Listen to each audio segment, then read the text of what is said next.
There's a conflict you can't quite express, but something feels off. The person in front of you appears absolutely polite, maybe even friendly. However, their body language is stiff, their smile seems a little forced, and the conversation flows like a gentle ballet. Others probably won't tell you directly that they don't like you, but as Stoics, we know how important it is to pay attention to small signs. Roman philosopher Marcus Aurelius said, "The soul is colored by the thoughts it has." Although people don't say what they think of us, it comes out in ways we can pick up on if we're paying attention. Today, using Stoic advice, we'll look at 11 subtle signs that someone doesn't like you but is trying to hide it. Let's allow ourselves to watch without judging and respond without feeling. And in doing so, let us keep our peace. Sign number 1. Awkward body language. Awkward body language can be one of the most telling indicators that someone harbors negative feelings toward you, even if they are attempting to mask their true emotions with polite words or friendly gestures. While their verbal communication might suggest openness or friendliness, their physical demeanor often betrays their genuine sentiments. Understanding and interpreting these non-verbal cues can provide deep insights into their true feelings, allowing you to navigate social interactions more effectively and maintain your own emotional equilibrium. Body language is a complex and nuanced form of communication that encompasses a wide range of physical behaviors: posture, gestures, facial expressions, eye movements, and even subtle shifts in breathing patterns. These unconscious signals often reveal a person's true emotions more honestly than their words. When someone dislikes you but is trying to conceal it, discrepancies frequently arise between their verbal communication and their body language. One of the most common manifestations of awkward body language is the creation of physical distance. The person might subtly lean back when you're speaking, step away during a conversation, or position themselves at an angle rather than facing you directly. This increased physical space is a non-verbal method of distancing themselves emotionally and mentally. It's as if they are subconsciously putting up a barrier to protect themselves from an interaction they find uncomfortable or undesirable. Closed posture is another clear sign. Crossing arms or legs is a classic defensive stance. It creates a physical barrier that suggests they are closed off to what you're saying or to the interaction as a whole. This posture can indicate discomfort, defensiveness, or disinterest. Even if their words are agreeable, a closed posture can reveal underlying resistance or negativity. Avoiding direct orientation is a subtle yet telling behavior. They might angle their body slightly away from you, point their feet in another direction, or keep their torso turned away. People naturally orient themselves toward what interests them. Turning away can indicate disinterest, discomfort, or a desire to disengage. This behavior can be particularly noticeable in group settings, where the person may direct their body toward others while excluding you. Fidgeting is another indicator of awkwardness or discomfort. Playing with their hands, tapping their feet, adjusting their clothing, or fiddling with objects can signal nervousness or a desire for the conversation to end. These repetitive motions can be self-soothing behaviors that help them cope with stress or unease during the interaction. Facial expressions are also highly revealing. A smile that doesn't reach the eyes, known as a Duchenne smile, is often perceived as insincere. Tightened lips, a clenched jaw, or furrowed brows can betray underlying tension despite outward friendliness. Micro-expressions, brief, involuntary facial expressions that occur in response to emotions, can also reveal true feelings before the person has a chance to mask them. Eye contact, or the lack thereof, plays a significant role in conveying emotions. While some people may avoid eye contact due to shyness or cultural reasons, consistently avoiding your gaze can indicate discomfort, disinterest, or even deceit. Conversely, a hard, unblinking stare can feel aggressive or confrontational, suggesting underlying hostility. Minimal gestures during conversation can also be telling.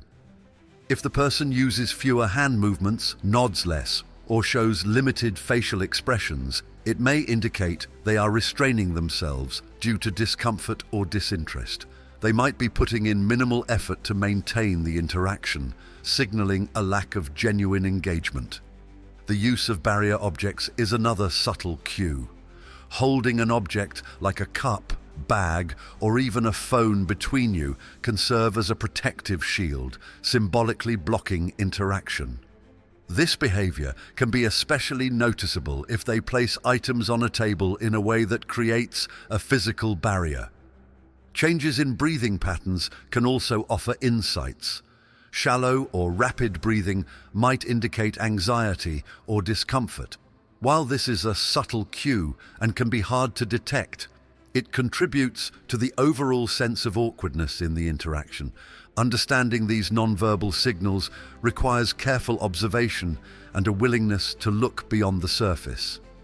It's important to consider the context and recognize that one or two signs alone might not be significant. However, a cluster of behaviors consistently displayed can provide a clearer picture of the person's true feelings. From a Stoic perspective, recognizing awkward body language is about awareness without immediate judgment or emotional reaction. The Stoic philosopher Epictetus taught that we should focus on what is within our control, our own perceptions, reactions, and behaviors, rather than attempting to change what is beyond our influence, such as another person's body language or internal feelings. This approach encourages a mindful acknowledgement of the situation. Noticing the specific behaviors without labeling them as good or bad allows you to remain objective. For instance, you might observe that the person is crossing their arms and leaning away, but refrain from immediately concluding that they dislike you. It's also important to avoid personalizing their behavior. Their awkward body language may not be about you at all. They could be experiencing personal issues, stress, or discomfort unrelated to your interaction. They might be having a bad day, dealing with anxiety, or preoccupied with other concerns.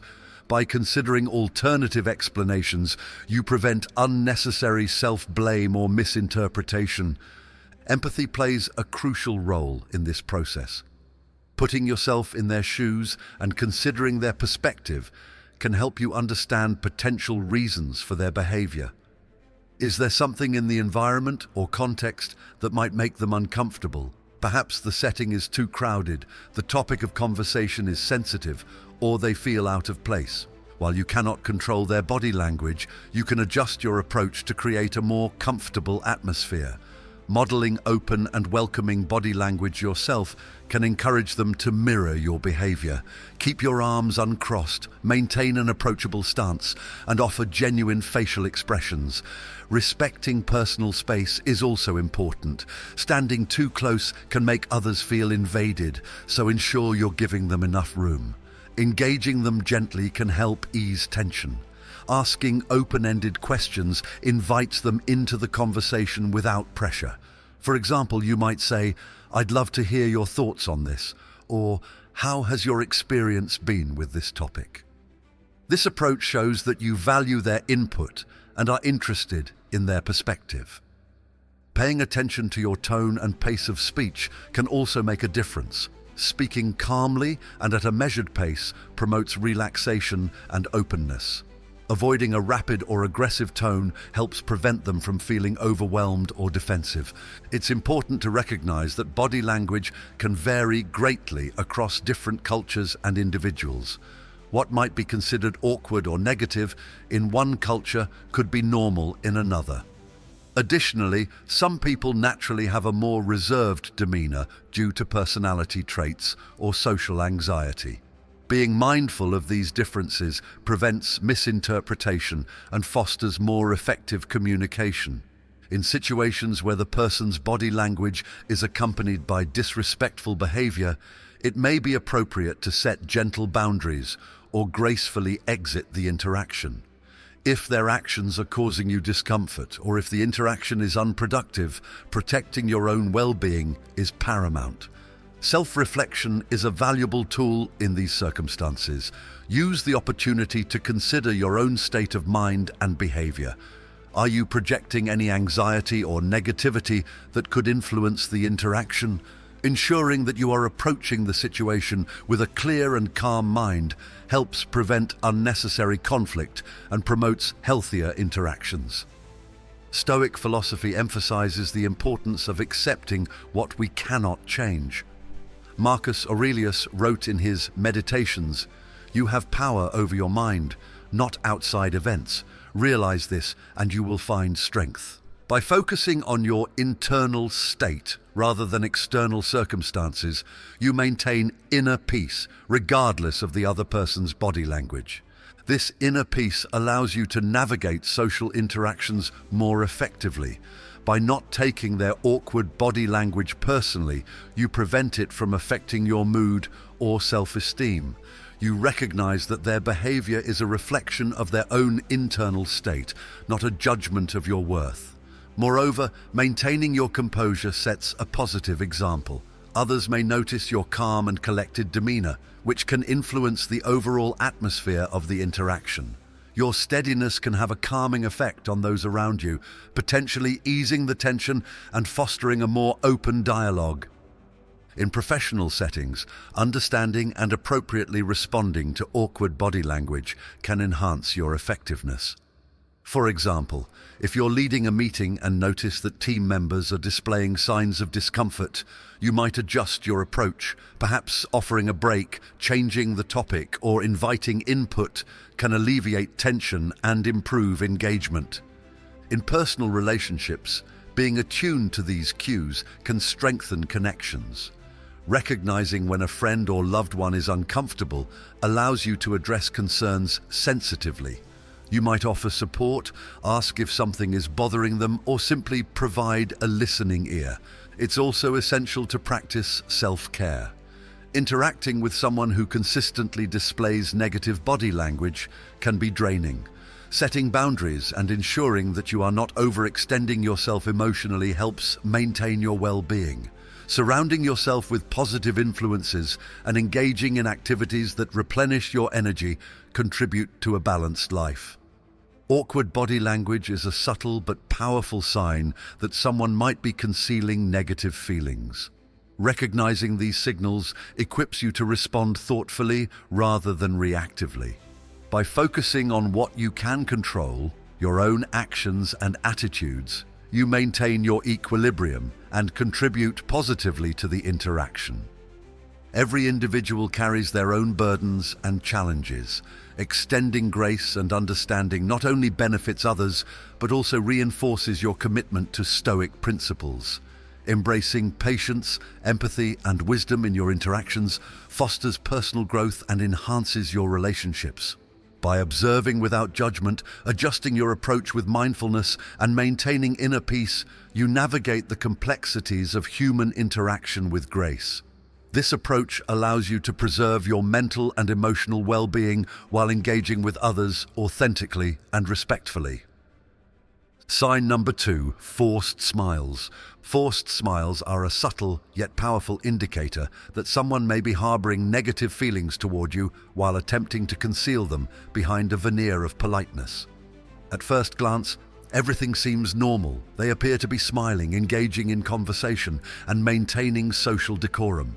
However, upon closer observation, you might notice that their smile doesn't reach their eyes, their facial muscles seem tense, or their expressions lack genuine warmth. This discrepancy between their outward display and inner emotions can be disconcerting, leaving you feeling that something is amiss without being able to pinpoint exactly what it is. The human face is a complex canvas of muscles capable of expressing a vast array of emotions. A genuine smile, often referred to as a Duchenne smile, involves not just the upward movement of the mouth, but also the crinkling of the eyes and the engagement of muscles around the cheeks. This type of smile reflects true happiness or pleasure. In contrast, a forced or fake smile typically involves only the muscles around the mouth, lacking the involvement of the eyes and other facial features. The eyes may appear distant, cold, or even tense, betraying the facade of contentment. Forced smiles can serve as social masks, tools people use to navigate situations where they feel compelled to hide their true feelings, be it discomfort, resentment, or indifference. In many social contexts, there's an unspoken expectation to appear friendly and agreeable, even when one doesn't genuinely feel that way. This expectation can stem from societal norms, professional obligations, or a desire to avoid conflict. As a result, people may don a smile to fulfill these expectations, creating a disconnect between their inner emotions and outer expressions. Stoic philosophy offers valuable insights into interpreting and responding to such situations. The Stoics emphasize the importance of recognizing the limitations of our control, acknowledging that while we can govern our own thoughts and actions, we cannot control those of others. Epictetus, a prominent Stoic philosopher, taught that we should focus on our own responses rather than being swayed by external appearances. He advised, "It's not what happens to you, but how you react to it that matters." This perspective encourages us to observe without immediate judgment, allowing us to maintain our inner tranquility. When faced with someone exhibiting a forced smile, it's essential to consider the myriad reasons behind it. They might be experiencing personal difficulties unrelated to you, such as stress, anxiety, or sadness. Alternatively, they might be uncomfortable with the situation or harboring feelings they're not ready or willing to express openly. By adopting a compassionate and understanding stance, we avoid jumping to conclusions or taking their behavior personally. It's also important to recognize the cultural and individual differences in expressions of emotion. In some cultures, smiling is a common social gesture, even among strangers, while in others, it's reserved for close relationships. Similarly, individuals vary in their comfort levels with displaying emotions openly. Some people naturally have more subdued facial expressions, which might be misinterpreted as disinterest or insincerity when that's not the case. Observing the nuances of a forced smile involves paying attention to several cues. 1. Eye engagement. In a genuine smile, the eyes light up and crow's feet may appear at the corners. A forced smile often lacks this eye involvement, resulting in a disconnect between the mouth and eyes. 2. Facial tension. Look for signs of tension in the facial muscles. A tight jaw, clenched teeth, or stiff cheeks can indicate that the person is forcing their expression. 3. Duration and timing. Genuine smiles tend to occur spontaneously and may fade gradually. Forced smiles might appear suddenly and disappear quickly, especially when the person thinks they are not being observed. 4. Contextual inconsistencies.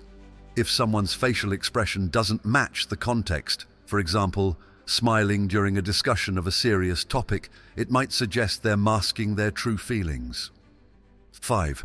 Body language alignment. Assess whether their overall body language aligns with their facial expressions.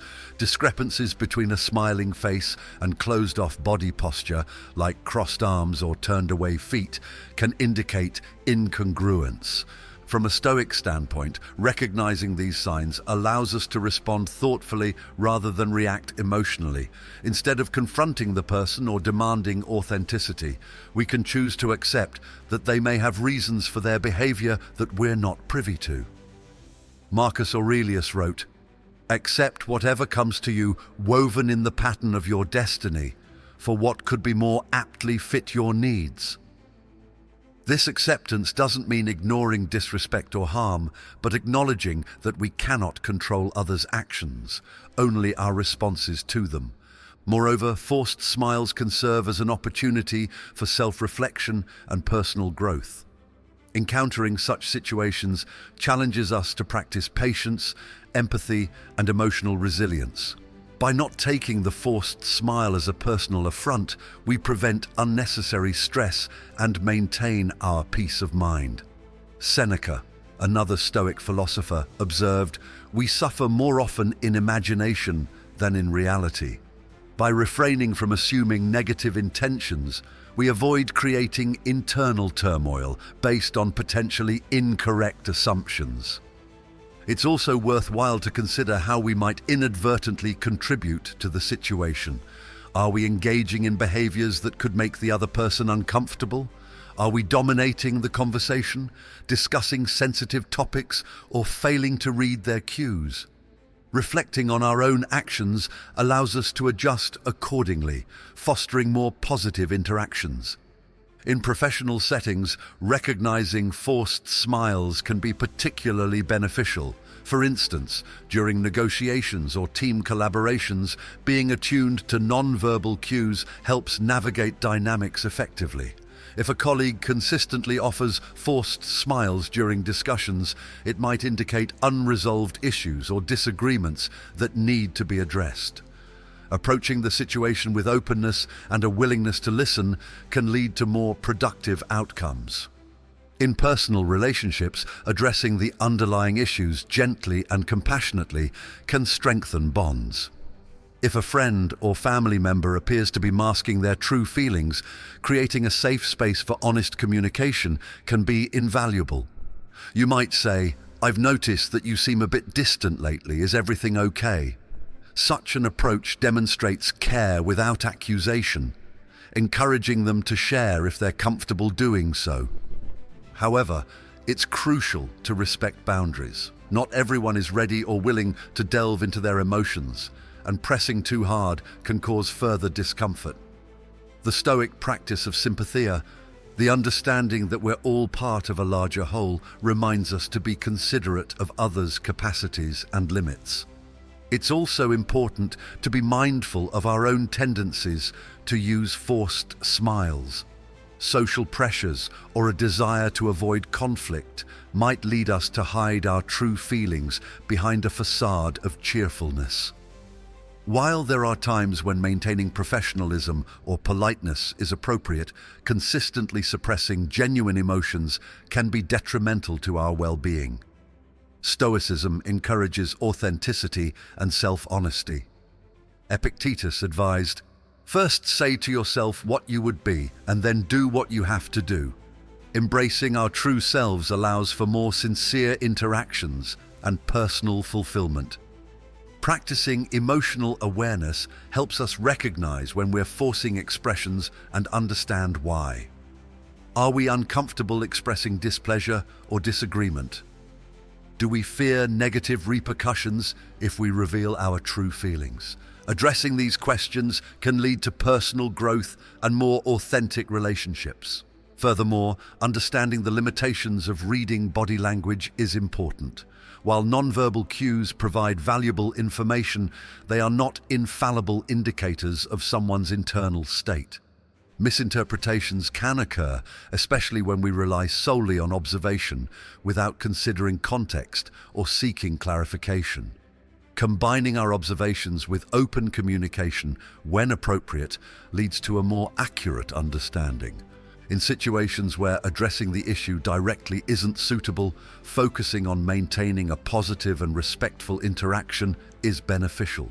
By continuing to engage politely and considerately, we uphold our own standards of conduct. Marcus Aurelius counseled, "Waste no more time arguing about what a good man should be. Be one." By embodying the virtues we value, kindness, integrity, patience, we contribute positively to our interactions, regardless of others' behavior. Forced smiles can also remind us of the impermanence and complexity of emotions. People's feelings toward us can change due to factors beyond our control, and their expressions may not always align with their true sentiments. Accepting this uncertainty is a part of embracing the human experience. It allows us to navigate social interactions with greater flexibility and less anxiety. Practicing mindfulness enhances our ability to remain present and attentive during interactions. Mindfulness helps us observe without judgment, reducing the likelihood of overreacting or misinterpreting cues.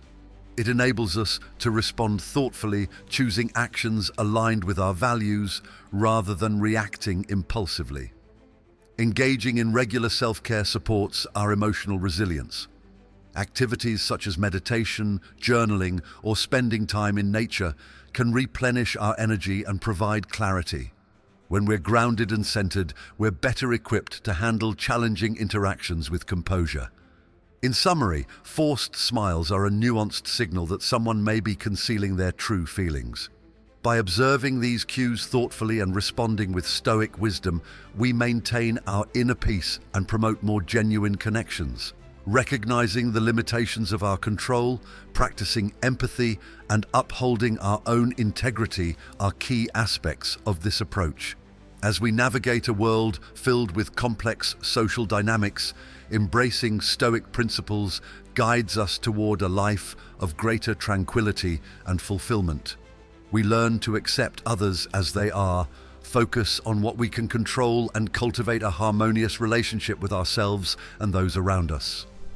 Sign number 3, short responses. Short responses can be a subtle yet significant indicator that someone may not be fully engaged or interested in the conversation, possibly harboring negative feelings toward you. When you attempt to initiate dialogue and are met with monosyllabic answers, curt replies, or non-committal grunts, it can feel as though you're speaking into a void. This lack of reciprocal communication disrupts the natural flow of conversation and can leave you feeling dismissed or undervalued, especially when you're making an effort to connect or share something meaningful. In social interactions, communication is a two-way street that relies on mutual participation. When one party consistently offers minimal responses, it creates an imbalance that can be both frustrating and disheartening. This behavior may manifest in various contexts: casual conversations with acquaintances, discussions with colleagues, or even exchanges with friends and family members. The brevity of their replies might not always be overtly rude, but it subtly signals a reluctance to engage fully, possibly indicating underlying discomfort, disinterest, or even animosity. There are several reasons why someone might respond with short answers. They could be preoccupied with personal issues, feeling unwell, or simply not in the mood for conversation. However, if this pattern persists over time and is specifically directed toward you, it may suggest deeper issues. They might be concealing their true emotions behind a facade of brevity, unwilling or unable to express their genuine feelings openly. This could stem from social anxiety, cultural differences, or personal conflicts that they are not ready to address. From a Stoic perspective, it's essential to recognize that you cannot control how others choose to communicate. Epictetus famously said, "It's not what happens to you, but how you react to it that matters." This principle emphasizes the importance of focusing on your own responses rather than attempting to alter external circumstances beyond your control. By adopting this mindset, you prevent yourself from taking their behavior personally and avoid unnecessary emotional distress. When faced with short responses, it's natural to feel a range of emotions: frustration, disappointment, or even hurt. You might wonder if you've said something wrong or if there's an issue that needs to be addressed. However, jumping to conclusions can exacerbate the situation. Instead, consider approaching the matter with curiosity and compassion. Perhaps you could gently inquire if everything is all right or if there's a better time to talk. This opens the door for them to share any concerns or explanations they might have without pressuring them. Self-reflection is also crucial in these scenarios. Examine your own communication style to see if it might be contributing to their brevity. Are you dominating the conversation, not allowing them space to contribute? Are you discussing topics that may not interest them or that they might find uncomfortable? By adjusting your approach, asking open-ended questions, showing genuine interest in their perspectives, and allowing pauses for them to respond, you may encourage more engaging interactions. However, if despite your best efforts, the pattern of short responses continues, it may be an indication that the person is not interested in cultivating a deeper connection. In such cases, it's essential to respect their boundaries and redirect your energy toward relationships that are mutually fulfilling. Seneca advised, Associate with those who will make a better man of you. Surrounding yourself with individuals who value and reciprocate your communication fosters a more positive and enriching environment. It's also important to recognize that some people are naturally more reserved or introverted. Their brief responses may not be a reflection of their feelings toward you specifically, but rather a manifestation of their personality. Cultural differences can influence communication styles as well. In some cultures, brevity is valued, and lengthy explanations are uncommon. Being mindful of these factors can prevent misunderstandings and promote more effective interactions. In professional settings, short responses can present unique challenges. If a colleague or supervisor consistently provides minimal feedback, it might hinder collaboration or impede progress on projects. In such scenarios, clear and direct communication is key. You might express that more detailed input would be helpful and ask specific questions to elicit comprehensive responses. For instance, instead of asking, "Do you think this plan will work?" you might ask, "What are your thoughts on the potential risks and benefits of this plan?" However, it's important to approach this tactfully to maintain a positive working relationship. From a Stoic viewpoint, encountering individuals who offer short responses provides an opportunity to practice patience and resilience. It's a chance to strengthen your ability to remain centered and composed regardless of external circumstances. Marcus Aurelius wrote, "You have power over your mind, not outside events. Realize this and you will find strength." By internalizing this wisdom, you can navigate these interactions without allowing them to disrupt your emotional equilibrium. Managing your expectations is also a valuable strategy. Recognize that not everyone will match your level of enthusiasm or engagement in conversation. By adjusting your expectations to align with reality, you reduce the likelihood of disappointment. Accepting people as they are, rather than as you wish them to be, is a core tenet of Stoic philosophy and can lead to more harmonious relationships. Diversifying your social interactions can also be beneficial. Engaging with a variety of people ensures that you're not overly reliant on any one individual for companionship or validation. This approach fosters independence and broadens your support network, providing a richer tapestry of experiences and perspectives.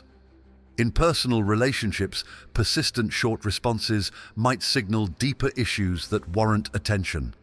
It could indicate unresolved conflicts, emotional distance, or dissatisfaction within the relationship. Addressing these concerns openly and honestly can be a crucial step toward resolution. Communication is foundational to healthy relationships, and both parties must be willing to participate actively. Approaching such discussions requires sensitivity and empathy. Using I statements can help express your feelings without placing blame. For example, "I feel disconnected when our conversations are brief because I value our communication." This invites dialogue and shows that you care about the relationship. If the other person is receptive, it can lead to a deeper understanding and strengthened connection. However, if they are unresponsive or unwilling to engage, it may be necessary to consider whether the relationship is meeting your needs. While it can be challenging to let go, prioritizing your well-being is important. Seneca observed, "It is not that we have a short time to live, but that we waste a lot of it." Investing time and energy in relationships that are unfulfilling can detract from opportunities to cultivate more meaningful connections. Practicing self-care is vital when dealing with emotionally taxing situations. Engaging in activities that rejuvenate your spirit, such as exercise, meditation, or pursuing hobbies, can help maintain balance and resilience. Taking care of your mental and emotional health ensures you're better equipped to handle challenges and reduces the impact of negative interactions. Reflecting on your own communication habits is equally important. Are there instances where you might be giving short responses to others? Recognizing this behavior in yourself can increase empathy and understanding when others exhibit it. It also provides an opportunity for personal growth and improvement in your interactions. Cultivating mindfulness enhances your awareness during conversations. Being fully present allows you to pick up on subtle cues and respond appropriately. It also demonstrates respect and attentiveness, which can encourage others to engage more openly.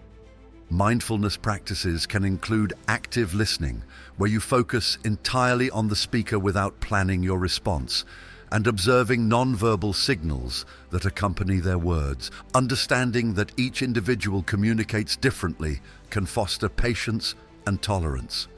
Some people process information internally before responding, resulting in brief initial replies. Giving them space and time to articulate their thoughts can lead to more meaningful exchanges. Patience in conversation allows for a deeper connection and understanding. It's also helpful to consider the context of the interaction. Are they in a setting where extended conversation is impractical or uncomfortable? Environmental factors such as noise, distractions, or time constraints can impact a person's ability to engage fully. Recognizing these limitations can prevent misinterpretation of their brevity. In cases where short responses stem from personal issues unrelated to you, offering support without intrusion can be beneficial. A simple expression of concern, such as "I'm here if you need anything," can convey empathy without pressuring them to disclose more than they're comfortable sharing. This approach respects their autonomy while showing that you care. In group settings, someone who consistently provides minimal input may feel overshadowed or hesitant to speak up. Encouraging participation by inviting their opinions in a non-confrontational manner can help. For example, "I value your perspective on this topic. What are your thoughts?" This inclusive approach fosters a collaborative environment and demonstrates respect for their contributions.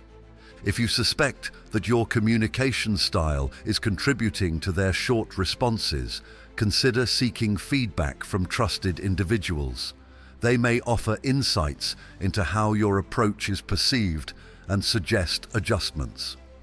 Being open to constructive criticism is a sign of maturity and a willingness to grow. Engaging in continuous learning about effective communication can also enhance your interactions. Reading books, attending workshops, or participating in discussions about interpersonal skills can provide valuable tools and techniques. Knowledge empowers you to navigate complex social dynamics with confidence and sensitivity. It's important to remember that not every interaction will lead to a deep connection, and that's okay. Accepting the transient nature of some relationships allows you to appreciate them for what they are without unnecessary expectations. This acceptance aligns with Stoic principles of focusing on the present moment and valuing experiences as they occur. Maintaining a journal can be a useful practice for processing your feelings about interactions involving short responses. Writing down your thoughts allows you to reflect objectively and identify patterns or triggers. It also serves as a therapeutic outlet for emotions that might otherwise remain unresolved. Ultimately, encountering short responses is an inevitable part of human interaction. By approaching these situations with a Stoic mindset, emphasizing personal responsibility, emotional resilience, and rationality, you empower yourself to handle them with grace and composure. This approach not only preserves your inner peace, but also sets a positive example for others. Embracing patience, empathy, and self-awareness benefits both your well-being and the quality of your relationships. By choosing to respond thoughtfully rather than reacting emotionally, you uphold your values and contribute positively to your interactions. This deliberate approach fosters mutual respect and understanding, even in the face of challenges. As you navigate the complexities of communication, remember that your worth is not determined by others' responses. Marcus Aurelius reminded us, "The happiness of your life depends upon the quality of your thoughts." By cultivating a positive mindset and focusing on what you can control, you enhance your ability to find contentment and fulfillment regardless of external circumstances. Sign number 4, avoiding eye contact. Avoiding eye contact is a subtle yet powerful indicator that someone may be harboring negative feelings toward you while attempting to conceal them. Eye contact is a fundamental aspect of human communication and connection. It conveys interest, attention, and often sincerity. When someone deliberately avoids meeting your gaze, it can signal discomfort, disinterest, or even deceit. Understanding this behavior requires a nuanced appreciation of both psychological factors and the complexities of interpersonal dynamics. In social interactions, the eyes play a crucial role in conveying emotions and intentions. They are often referred to as the windows to the soul because they can reveal underlying feelings that words might mask. Direct eye contact can foster a sense of connection and trust, while avoidance can create barriers. When someone consistently evades eye contact during conversations that would typically warrant it, such as when sharing personal information, expressing feelings, or asking questions, it may suggest that they are uncomfortable with the interaction or are attempting to hide their true sentiments. There are several reasons why a person might avoid eye contact. Social anxiety is a common factor. Individuals who feel nervous or insecure may find it challenging to maintain eye contact. Cultural differences also play a role, as norms regarding eye contact vary widely across societies. In some cultures, direct eye contact is considered confrontational or disrespectful, especially with authority figures or elders. Therefore, it's important to consider the broader context before drawing conclusions about someone's behavior. However, when avoidance of eye contact is specific to interactions with a particular person, it may indicate underlying negative feelings. The person might be experiencing guilt, harboring resentment, or feeling intimidated. They may be concealing dishonesty or discomfort with the topic at hand. Avoiding eye contact can be an unconscious attempt to distance themselves emotionally and psychologically from the situation. From a psychological perspective, eye contact triggers various responses in the brain. It activates areas associated with social cognition and emotional processing. Maintaining eye contact requires a level of vulnerability and openness, as it exposes one's emotions and intentions to scrutiny. For someone trying to hide their true feelings, avoiding eye contact serves as a protective mechanism, shielding them from revealing more than they wish to. Interpreting this behavior through the lens of Stoic philosophy provides valuable insights. The Stoics emphasize the importance of focusing on what is within our control, our own thoughts, actions, and reactions, while accepting what lies beyond it. Epictetus taught that we should not be disturbed by external events, but rather by the judgments we attach to them. Applying this principle, if someone avoids eye contact, we can choose not to take it personally or allow it to disrupt our inner peace. Understanding that their behavior may stem from personal issues unrelated to us helps prevent unnecessary emotional turmoil. They might be dealing with stress, preoccupation with personal problems, or discomfort in social situations. By adopting a compassionate and empathetic stance, we avoid jumping to negative conclusions or reacting defensively.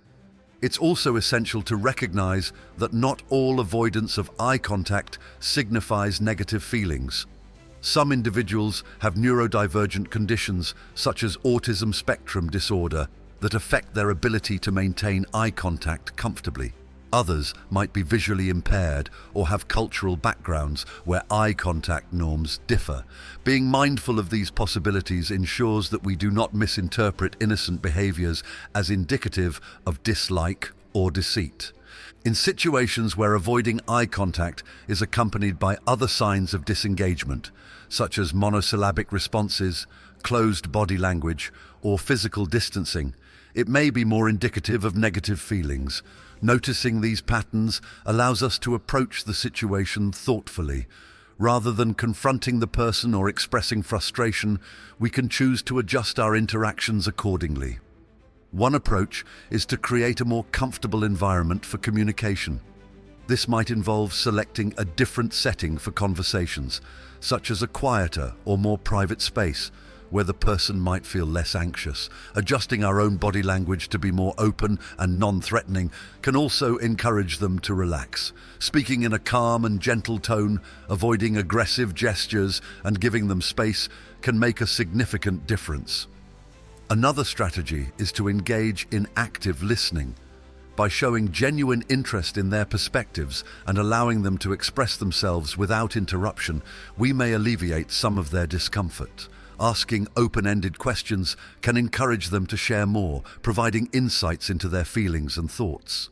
However, it's important to respect their boundaries and not press them to disclose more than they are willing to share. If appropriate, addressing the issue directly but tactfully can be beneficial. Expressing observations without accusation, for example, "I've noticed that you seem a bit distant during our conversations. Is everything okay?" opens the door for honest dialogue. This approach demonstrates care and concern without imposing judgment. They may appreciate the opportunity to discuss any issues or may offer explanations that clarify their behavior. In professional settings, avoiding eye contact can impact collaboration and teamwork. If a colleague consistently evades eye contact, it might hinder effective communication or signal underlying conflicts. In such cases, fostering an environment of openness and trust is crucial. Encouraging team-building activities, establishing clear communication channels, and promoting a culture of respect can help address these challenges. From a Stoic standpoint, it's important to manage our expectations and reactions. Marcus Aurelius wrote, "You have power over your mind, not outside events. Realize this, and you will find strength." By focusing on our own mindset, we can prevent external behaviors from unsettling us. Accepting that we cannot control others' actions, but can control how we interpret and respond to them, empowers us to maintain emotional equilibrium. Practicing mindfulness enhances our ability to remain present and observe without judgment. When we notice someone avoiding eye contact, we can acknowledge it without attaching negative meanings. This awareness allows us to respond thoughtfully rather than reacting impulsively. Mindfulness techniques such as deep breathing and grounding exercises help us stay centered during interactions that might otherwise provoke anxiety or frustration. Self-reflection is also valuable. Assessing our own behavior to ensure we're not contributing to their discomfort is important. Are we engaging in actions that might be perceived as aggressive or intrusive?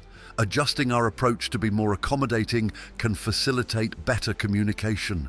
Additionally, reflecting on why their behavior affects us can lead to personal growth. Perhaps it triggers feelings of rejection or insecurity, providing an opportunity to address these emotions constructively. Building emotional resilience is a key aspect of Stoic practice. By strengthening our ability to cope with uncertainty and adversity, we become less susceptible to the negative impacts of others' behaviors. Seneca advised, "He who fears death will never do anything worth of a man who is alive." While the context differs, the essence emphasizes overcoming fears and insecurities to live fully and authentically. Applying this to social interactions, we can strive to engage openly without fear of rejection or disapproval. In personal relationships, consistent avoidance of eye contact may signal deeper issues that need attention. It could indicate unresolved conflicts, diminished trust, or emotional distance. Addressing these concerns requires sensitivity and a willingness to engage in honest conversations. Expressing feelings using I statements. For example, "I feel disconnected when we don't make eye contact during our conversations," can communicate your perspective without assigning blame. If the other person is receptive, this dialogue can lead to mutual understanding and strengthened bonds. However, if they remain distant or unresponsive, it may be necessary to consider the health of the relationship. Recognizing when to accept the situation and prioritize your well-being is important. Stoicism teaches the value of accepting what we cannot change while focusing on our own growth and virtue. In some cases, professional assistance might be beneficial. If the avoidance of eye contact is rooted in deeper psychological issues such as trauma, anxiety disorders, or depression, encouraging the person to seek support from a mental health professional can be helpful. Approaching this suggestion with care and without judgment increases the likelihood of a positive response. It's also important to consider the role of cultural competence. Understanding and respecting cultural differences in communication styles prevents misinterpretation and promotes more effective interactions. Educating ourselves about diverse customs and norms enhances our ability to connect with others respectfully and empathetically. Practicing gratitude can shift our focus from negative aspects of interactions to positive ones. Acknowledging the person's presence, contributions, or any shared positive experiences fosters a more appreciative mindset. Gratitude promotes a sense of contentment and reduces the impact of perceived slights or dismissals. Engaging in activities that build confidence and self-esteem reinforces our resilience. Pursuing hobbies, learning new skills, or volunteering can enhance our sense of purpose and fulfillment. When we feel secure in ourselves, we're less affected by others' behaviors that might otherwise undermine our confidence. Maintaining a support network is also valuable.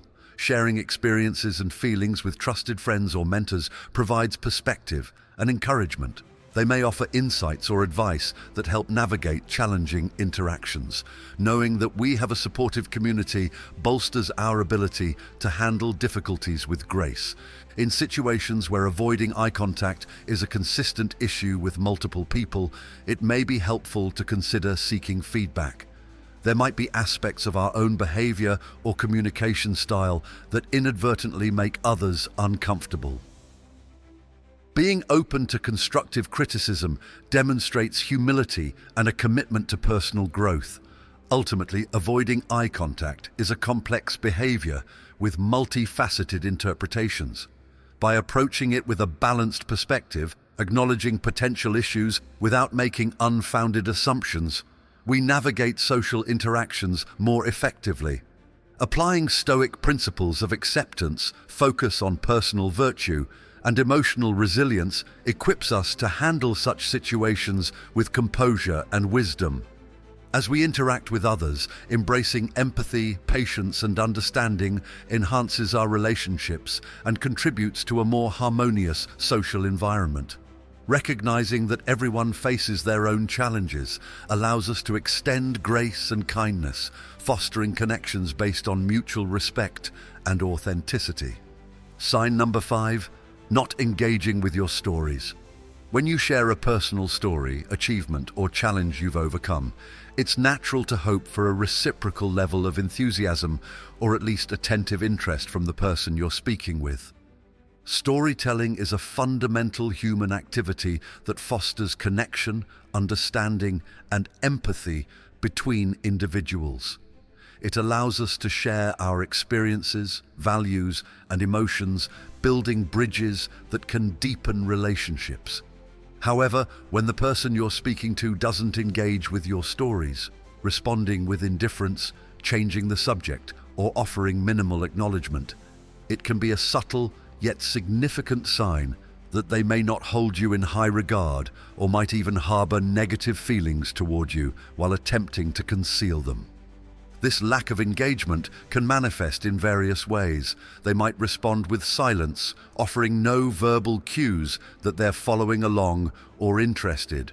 Alternatively, they might provide non-committal responses, such as a simple, that's nice, or a forced nod without any genuine enthusiasm.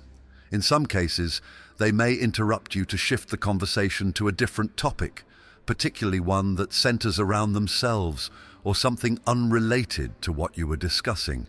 These behaviors can leave you feeling dismissed, undervalued, or even invisible, as if your experiences and perspectives hold little to no importance to them.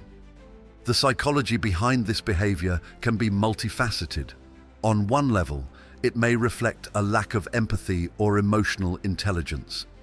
Engaging with someone's stories requires active listening, interest, and a willingness to connect on a deeper level.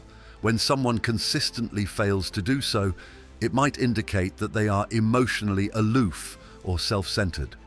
They may not possess the capacity or desire to invest in understanding others' experiences, focusing instead on their own needs and interests. Another possibility is that their disinterest is a subtle expression of underlying negative feelings toward you.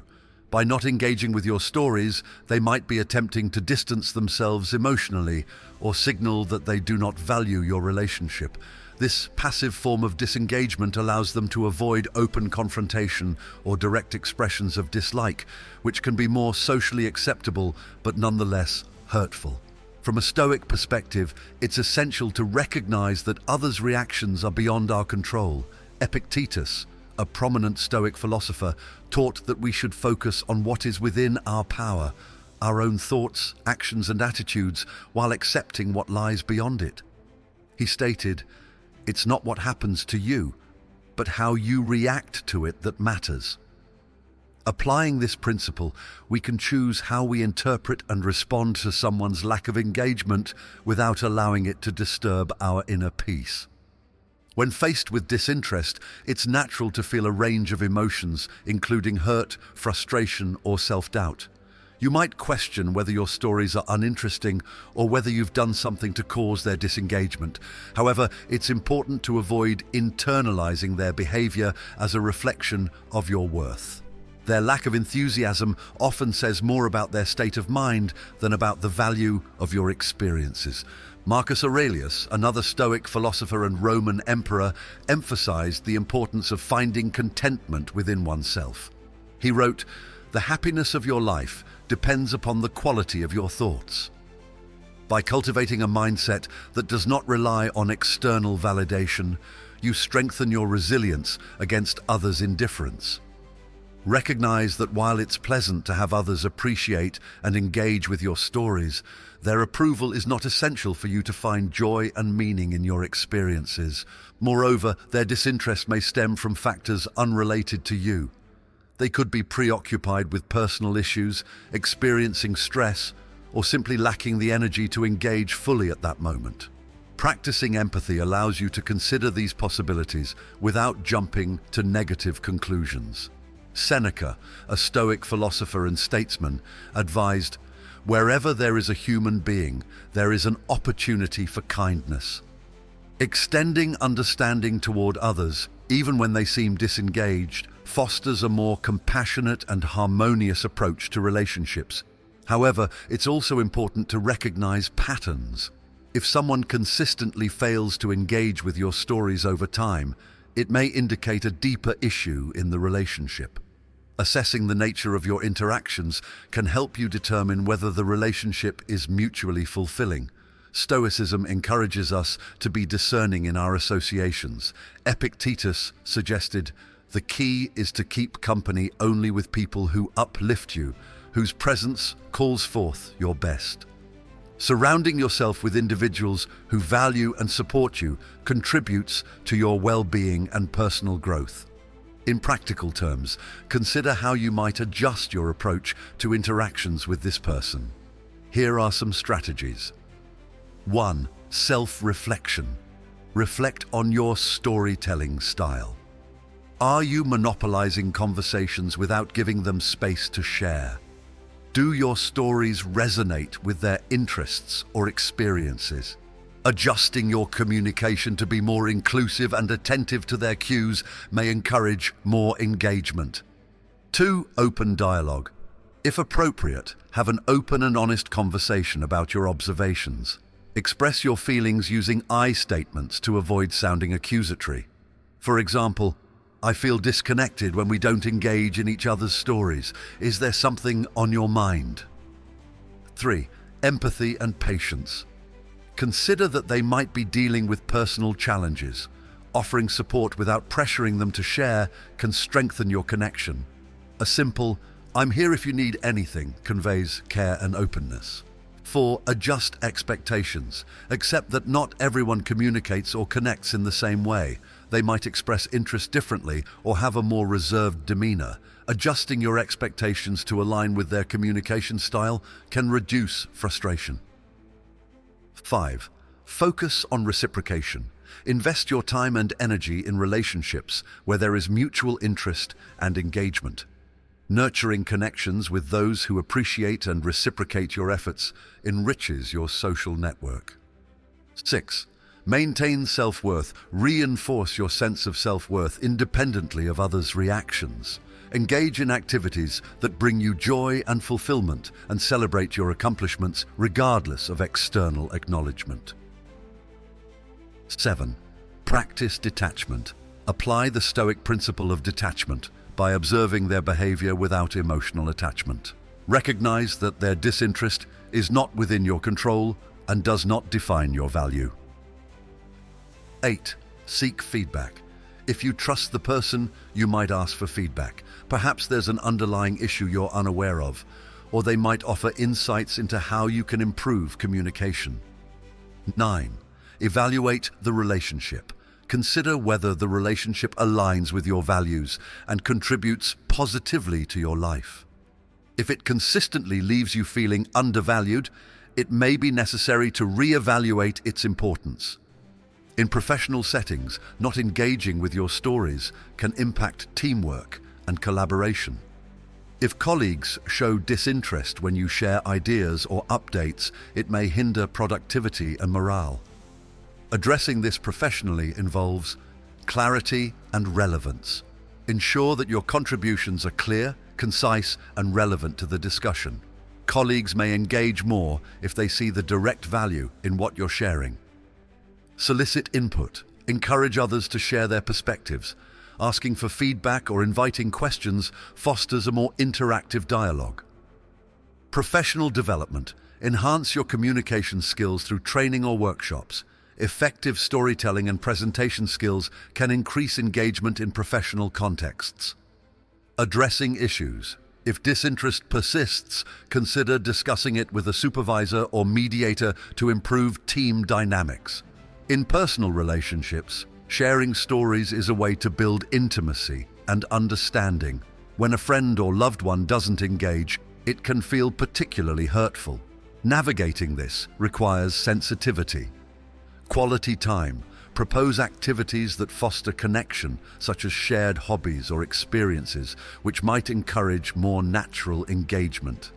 Active listening. Model the behavior you'd like to see by actively engaging with their stories. Showing genuine interest can inspire reciprocity. Emotional support. If you suspect they're struggling with something, offer support without prying. They may open up when they feel safe and unjudged. Boundaries. Recognize when to give space. They might need time to process their own thoughts and feelings before engaging more fully. From a broader perspective, it's valuable to explore why others' engagement holds significance for you. While it's natural to seek connection and affirmation, over-reliance on external validation can be detrimental. Stoicism teaches the importance of self-sufficiency and inner contentment. By cultivating a strong internal foundation, you're less affected by others' behaviors. Practicing mindfulness and self-awareness enhances your ability to remain present and centered during interactions. Mindfulness allows you to observe your thoughts and emotions without becoming entangled in them. This detachment reduces reactivity and promotes a calm response to external stimuli. Engaging in regular self-care supports emotional resilience. Activities such as meditation, journaling, exercise, or creative pursuits nourish your well-being. When you feel balanced and fulfilled, you're better equipped to handle challenges in relationships. It's also beneficial to surround yourself with a diverse social network. Engaging with different people offers varied perspectives and reduces the impact of any one person's disinterest. Building connections based on shared interests, values, and mutual respect enriches your life and provides a supportive community. Understanding that everyone has unique communication styles and preferences fosters compassion. Some individuals may be introverted or process information internally, resulting in less outward engagement. Recognizing and respecting these differences prevents misinterpretation and promotes harmony. In situations where disengagement persists despite your efforts, accepting the reality becomes important. As Epictetus advised, do not seek to have events happen as you want them to, but instead want them to happen as they do happen, and your life will go well. Acceptance doesn't imply resignation, but rather acknowledges that some aspects are beyond your control. Focusing on your response allows you to maintain peace and adapt constructively. And in summary, when someone doesn't engage with your stories, it can be a subtle sign of disinterest or underlying negative feelings. By applying Stoic principles, focusing on what you can control, practicing empathy, maintaining self-worth, and accepting what lies beyond your influence, you navigate the situation with grace and wisdom. This approach not only preserves your inner tranquility, but also strengthens your capacity for meaningful connections with others who value and appreciate you. Sign number 6, frequent interruptions. Frequent interruptions during a conversation can be a subtle yet profound indicator that someone may harbor negative feelings toward you while attempting to mask their true emotions. Communication is a fundamental aspect of human interaction, and the flow of a conversation often reflects the dynamics between the participants. When interruptions become a pattern rather than an occasional lapse, it may signify underlying tensions or discomfort that the other person is unwilling or unable to express openly. Interruptions disrupt the natural rhythm of dialogue, preventing ideas from being fully articulated and thoughts from being thoroughly explored. They can manifest in various forms, cutting off sentences, interjecting unrelated comments, or consistently redirecting the focus away from what you're saying. While occasional interruptions can occur in lively discussions or due to excitement, frequent and deliberate interruptions may indicate a lack of respect or interest in your perspective. This behavior subtly communicates that the interrupter prioritizes their own thoughts over yours, undermining the balance of the conversation. From a psychological standpoint, frequent interruptions can be a means of asserting dominance or control within an interaction. By interrupting, the person may be attempting to steer the conversation in a direction that suits their preferences or to showcase their knowledge and opinions. This can stem from feelings of superiority, insecurity, or a desire to diminish your contributions. In some cases, it may be a passive-aggressive way to express disapproval or annoyance without engaging in direct confrontation. Alternatively, interruptions can be a sign of impatience or disinterest. The person might not value what you're saying enough to allow you to finish your thoughts. This behavior can leave you feeling unheard, undervalued, and frustrated, particularly if you're sharing something important or personal. It erodes the foundation of mutual respect and understanding that is essential for meaningful communication. From a Stoic perspective, encountering frequent interruptions provides an opportunity to practice patience, composure, and emotional resilience. The Stoics taught that while we cannot control the actions of others, we can control our responses to them. Epictetus famously stated, "It's not what happens to you, but how you react to it that matters."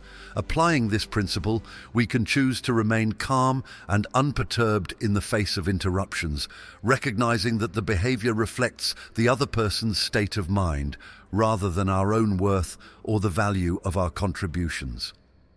Engaging with someone who frequently interrupts requires a mindful approach.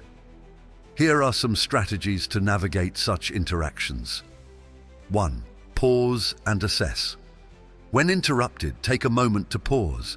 This brief silence allows you to collect your thoughts and prevents an immediate emotional reaction. It also signals to the other person that you have noticed the interruption. 2.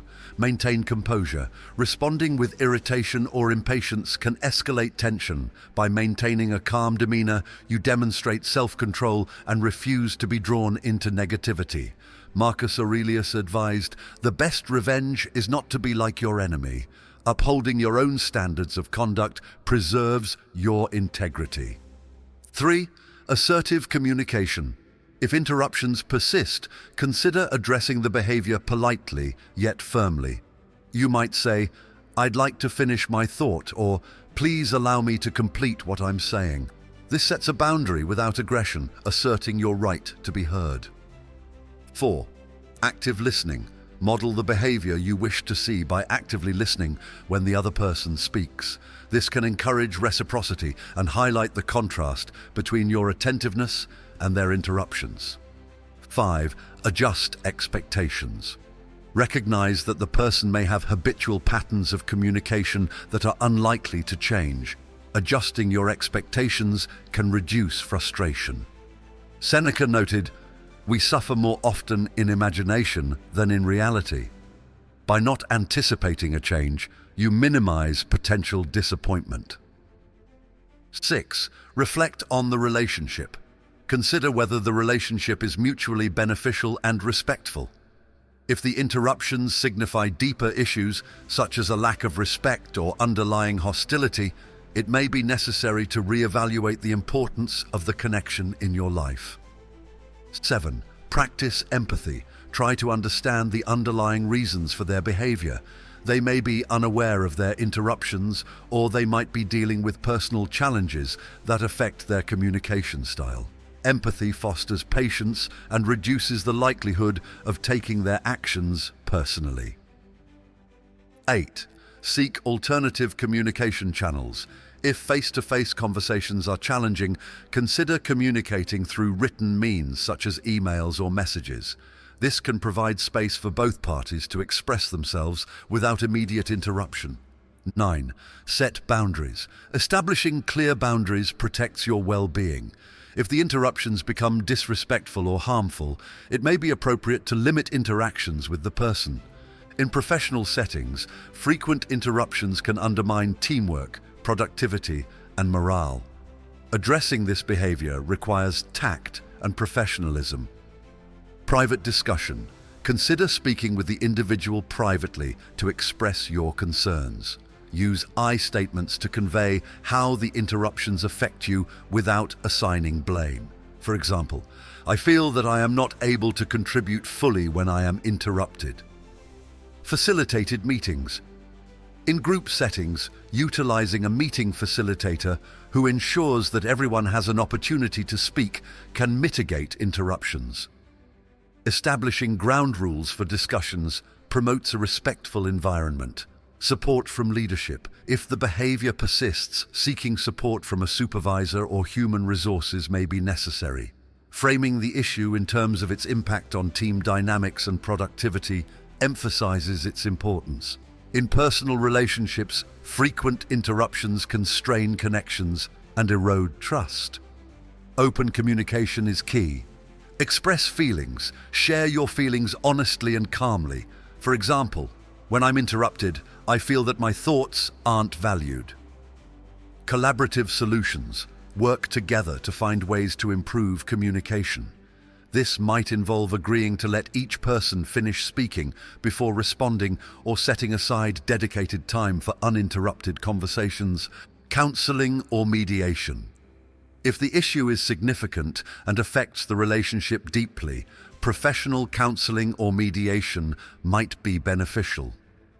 It's also important to consider cultural and individual differences in communication styles. In some cultures or family environments, interrupting is a norm and indicates engagement or enthusiasm. Being aware of these differences prevents misinterpretation. If appropriate, discussing these variations openly can enhance mutual understanding.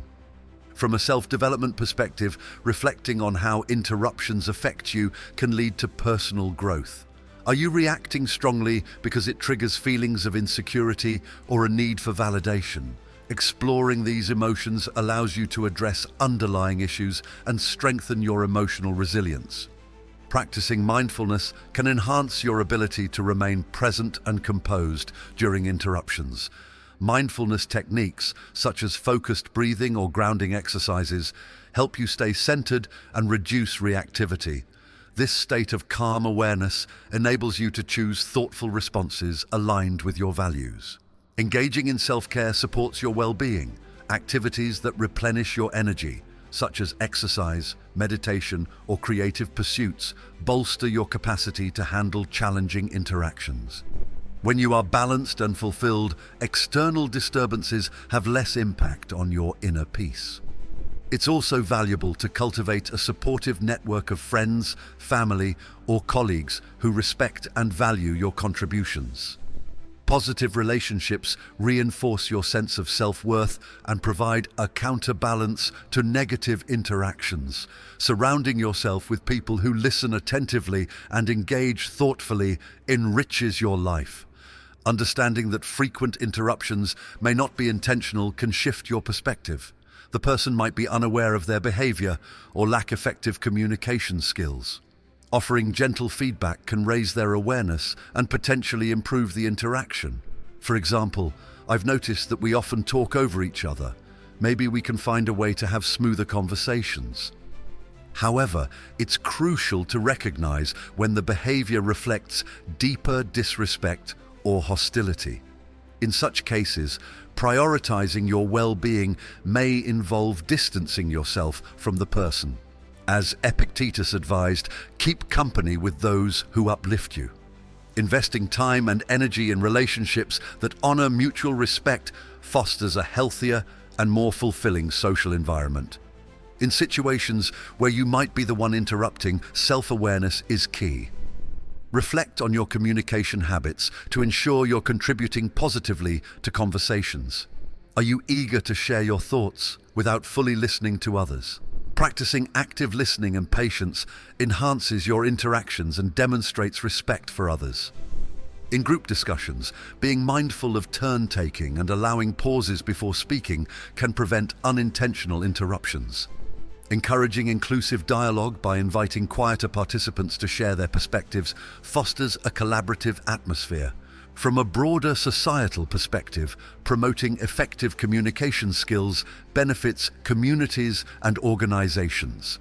Encouraging education and awareness about respectful dialogue contributes to healthier relationships and more productive interactions.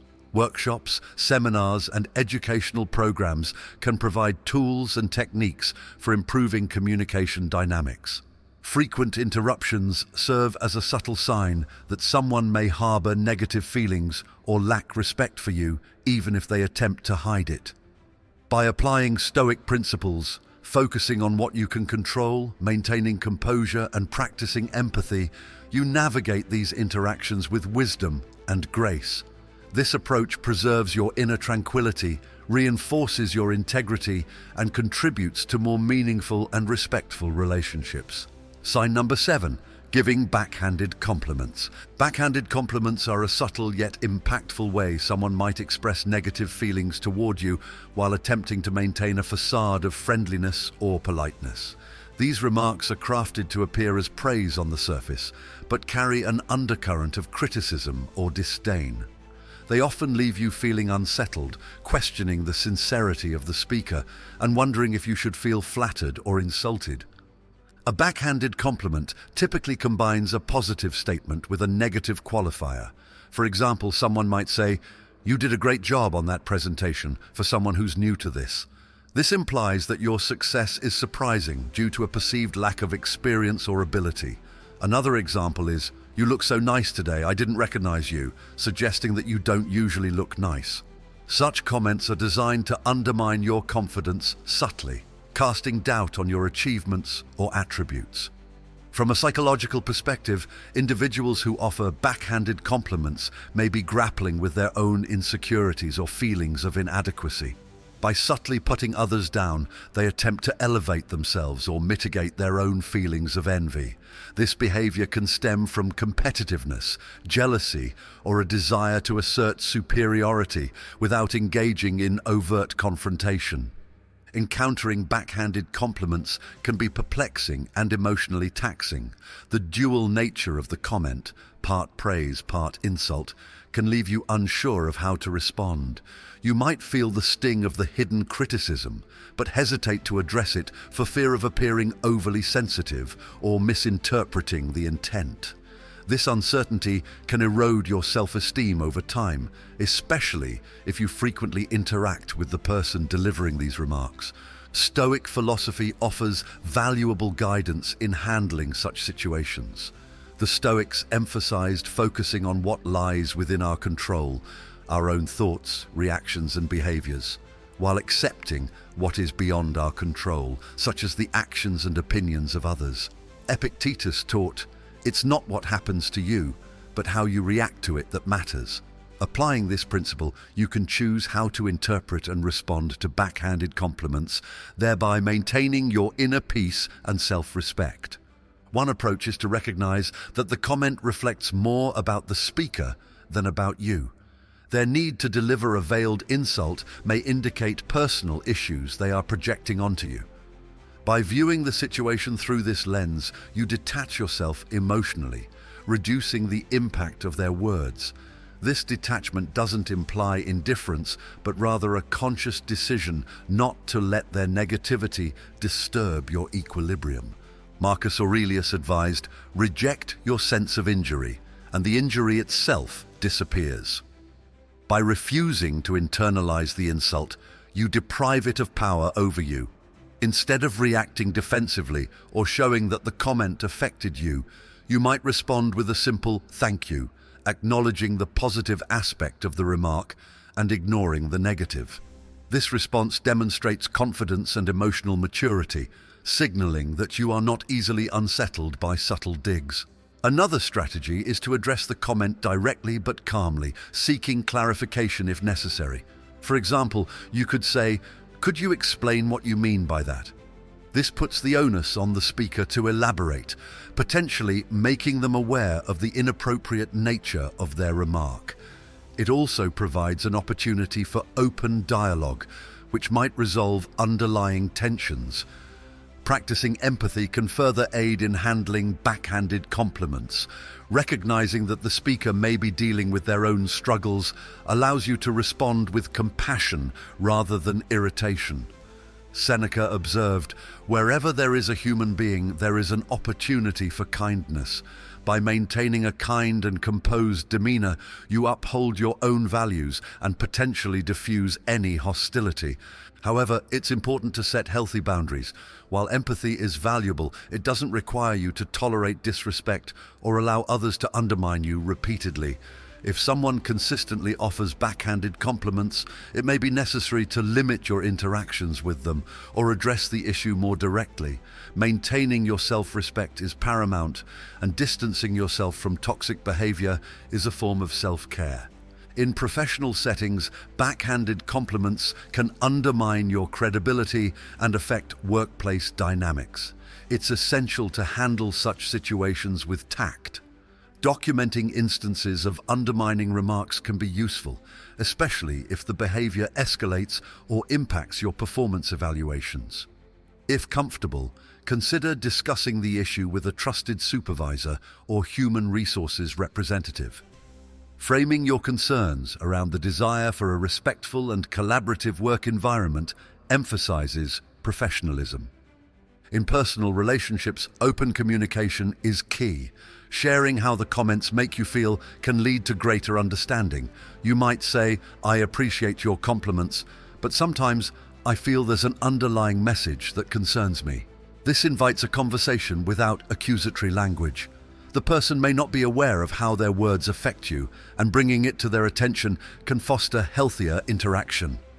Reflecting on why the backhanded compliment affects you can also be enlightening.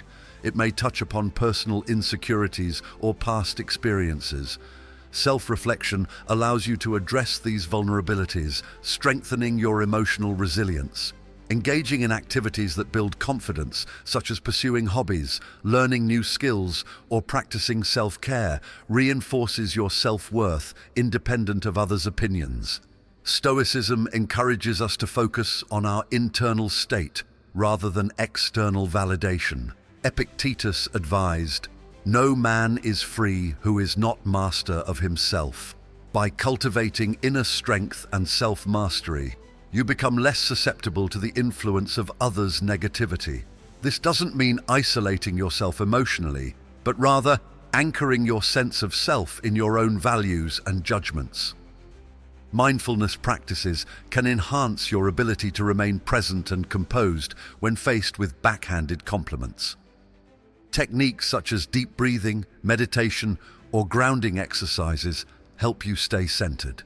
By maintaining awareness of your thoughts and feelings without immediate reaction, you create space to choose your response thoughtfully.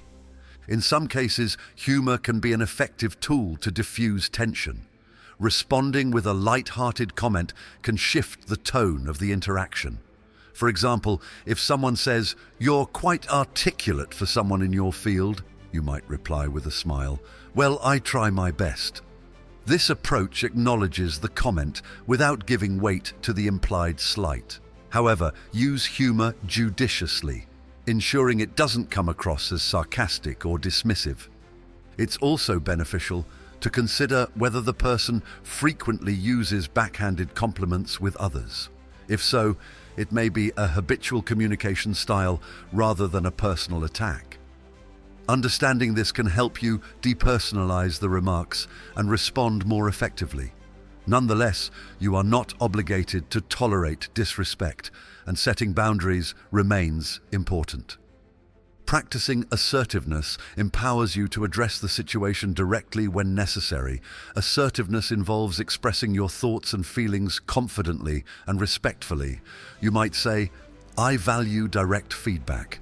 If there's something you'd like to discuss, I'm open to hearing it." This statement conveys openness to constructive dialogue while signaling that veiled comments are unappreciated. In group settings, if you observe backhanded compliments being directed at others, consider offering support. Encouraging a culture of positive and respectful communication benefits everyone. You might redirect the conversation by highlighting genuine positives or steering away from negative undertones. Leading by example can inspire others to adopt a more considerate approach. It's important to remember that you cannot control others' behavior, but you can control your environment to some extent. Surrounding yourself with supportive and uplifting individuals enriches your life. Nurturing relationships based on mutual respect and genuine appreciation fosters a sense of belonging and well-being. In cases where backhanded compliments persist and negatively impact your mental health, seeking guidance from a counselor or therapist may be helpful. A professional can provide strategies to cope with difficult interactions and reinforce your emotional resilience. Engaging in communities or groups that share your interests and values can also strengthen your support network. Connecting with like-minded people offers opportunities for positive reinforcement and shared experiences. This collective support can buffer the effects of negative interactions elsewhere. Ultimately, handling backhanded compliments involves a balance of self-awareness, emotional intelligence, and adherence to your principles.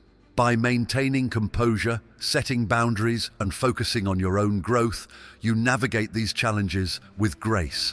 Stoic philosophy serves as a guiding framework, reminding you to prioritize your inner virtue over external validation. Recognizing that others' remarks often stem from their own issues allows you to approach situations with empathy without compromising your self-respect. By choosing your responses thoughtfully, you assert control over your experience and contribute to more authentic and respectful interactions. Sign number 8, not making time for you. When someone consistently doesn't make time for you, it can be a subtle yet profound indication that they may harbor negative feelings toward you, even if they're trying to conceal them. Time is one of our most valuable resources, and how people choose to allocate it often reflects their priorities and affections. When a person frequently cancels plans, provides vague excuses, or perpetually claims to be too busy, It suggests a deliberate distancing that can be more telling than words. This behavior manifests in various ways. Repeated cancellations. They agree to meet but often back out at the last minute, citing reasons that may seem plausible individually, but form a pattern over time.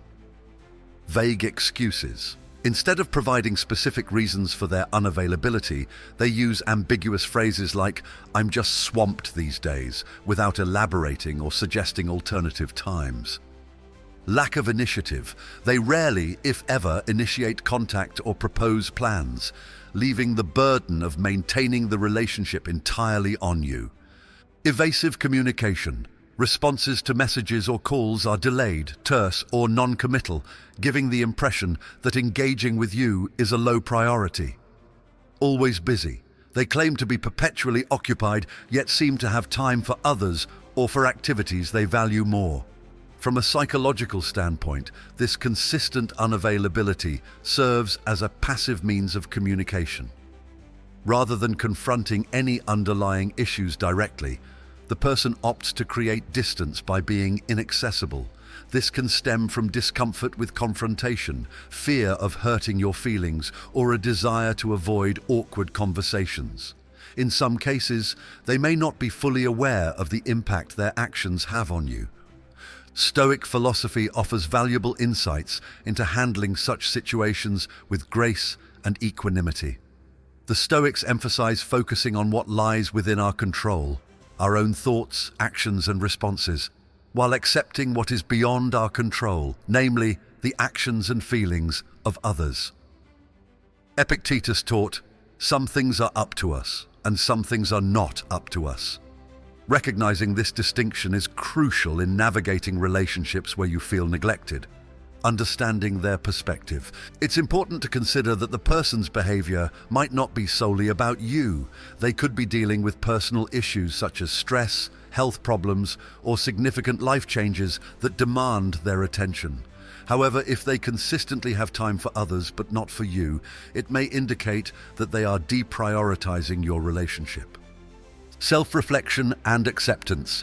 Reflect on the following. Have there been any changes in your relationship that might explain their distance? Are there unresolved conflicts or misunderstandings that need addressing?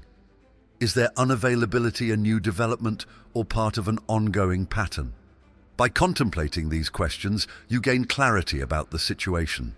Acceptance doesn't mean resignation, but acknowledging reality as it is.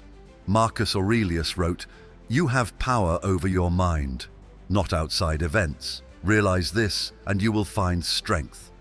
Accepting that you cannot control their actions allows you to focus on how you choose to respond. Communicating openly. If the relationship is important to you, consider initiating an open and honest conversation. Express your feelings. Use I statements to convey how their unavailability affects you. For example, "I feel distant when we don't spend time together." Seek understanding. Gently inquire if there's a reason for the recent distance. Phrasing like, "Is everything okay?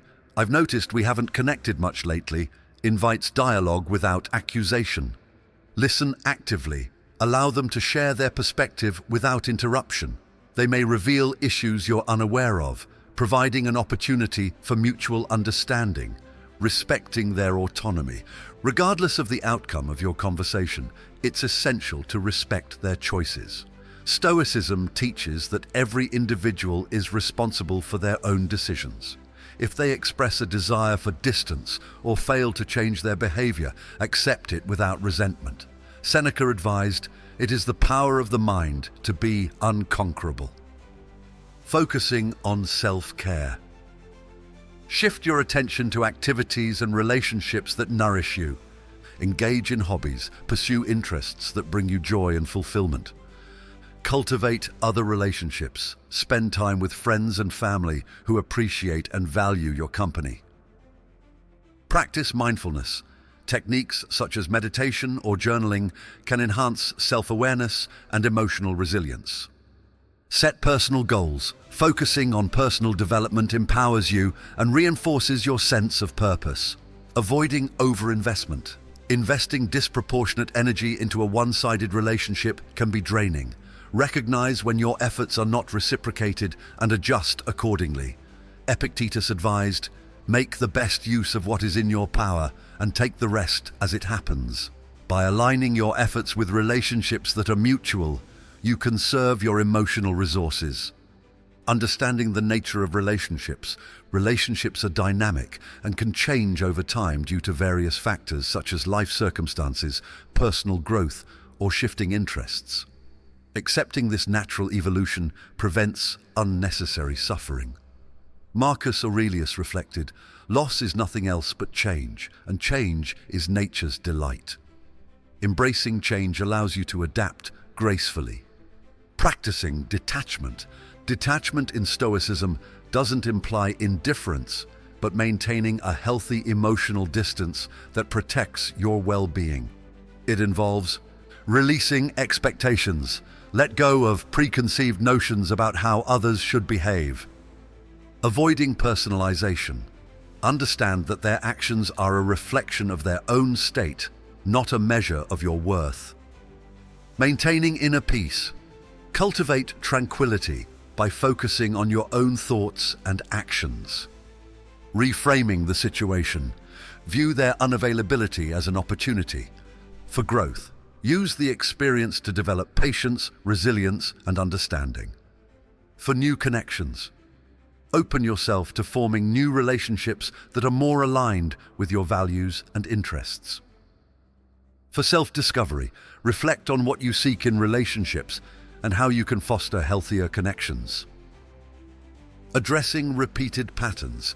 If you notice a recurring theme of people not making time for you, consider exploring underlying causes. Communication style. Assess whether your approach to relationships may inadvertently create distance. Boundaries. Reflect on whether you respect others' boundaries and if you set clear ones yourself. Expectations. Examine if your expectations are realistic and communicated effectively. Seeking feedback from trusted individuals or a professional can provide valuable insights. Embracing Stoic virtues. Apply Stoic virtues to guide your actions. Wisdom. Understand the situation clearly without being clouded by emotions. Courage. Face the reality of the relationship honestly, even if it's uncomfortable. Justice. Treat the other person fairly, respecting their choices. Temperance. Exercise self-control in your reactions and desires, cultivating gratitude. Focus on the positive aspects of your life. Appreciate supportive relationships. Acknowledge and nurture connections where your presence is valued. Recognize personal achievements. Celebrate your accomplishments and growth. Express thankfulness. Practicing gratitude enhances overall well-being and shifts attention away from negativity. Navigating professional relationships. In a professional context, colleagues or superiors not making time for you can impact your work. Address this by scheduling meetings. Proactively set appointments to discuss important matters. Clarifying priorities. Ensure alignment on tasks and expectations. Seeking alternative support. If necessary, find other resources or mentors within the organization. Maintaining professionalism. Continue performing your duties diligently, demonstrating reliability and commitment. Building a supportive community. Surround yourself with people who share similar values, join groups, engage in clubs, organizations, or communities that align with your interests. Volunteer. Contributing to causes you care about connects you with like-minded individuals. Attend events.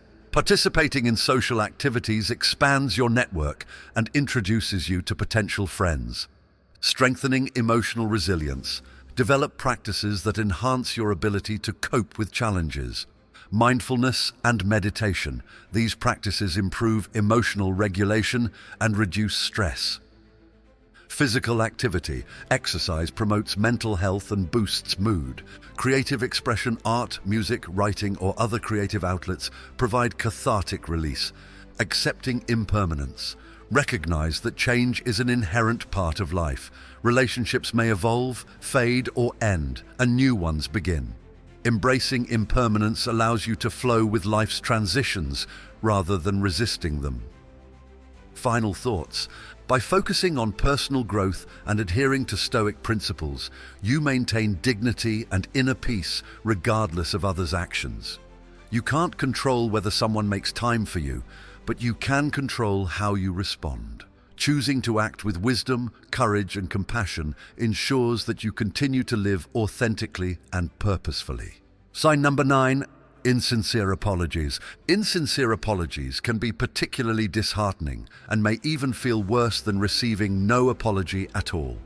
They often serve as subtle indicators that someone harbors negative feelings toward you, but is attempting to mask them under the guise of politeness or social decorum. These apologies lack genuine remorse or acknowledgement of wrongdoing and instead aim to deflect blame, minimize the situation, or appease you without any real intention of making amends. Understanding the nature of insincere apologies and how to respond to them can help you maintain your emotional well-being and navigate relationships more effectively. An insincere apology often contains telltale signs that distinguish it from a genuine expression of regret. Phrases like, "I'm sorry you feel that way," "If I offended you, I'm sorry," or "Let's just move past this," shift the focus away from the offender's actions and place the responsibility on your reactions or feelings.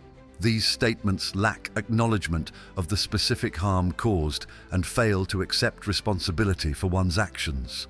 Instead of addressing the issue, they often serve to dismiss your feelings, invalidate your experience, or expedite the conversation's end without resolving the underlying problem. From a psychological perspective, insincere apologies can be a defense mechanism. The person may be uncomfortable with vulnerability, unwilling to admit fault, or fearful of the consequences of acknowledging their wrongdoing. They might be attempting to preserve their self-image, avoid conflict, or maintain control over the situation. In some cases, they may not fully understand the impact of their actions or may lack empathy, preventing them from offering a sincere apology.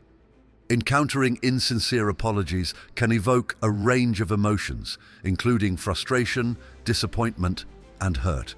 You may feel that your feelings are being dismissed or that the other person doesn't value the relationship enough to address the issue genuinely.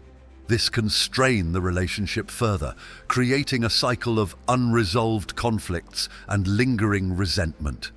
Stoic philosophy provides valuable insights into handling such situations with grace and maintaining your inner peace. The Stoics emphasize the importance of focusing on what lies within our control, our own thoughts, actions, and reactions, while accepting what is beyond our control, such as the behavior and attitudes of others.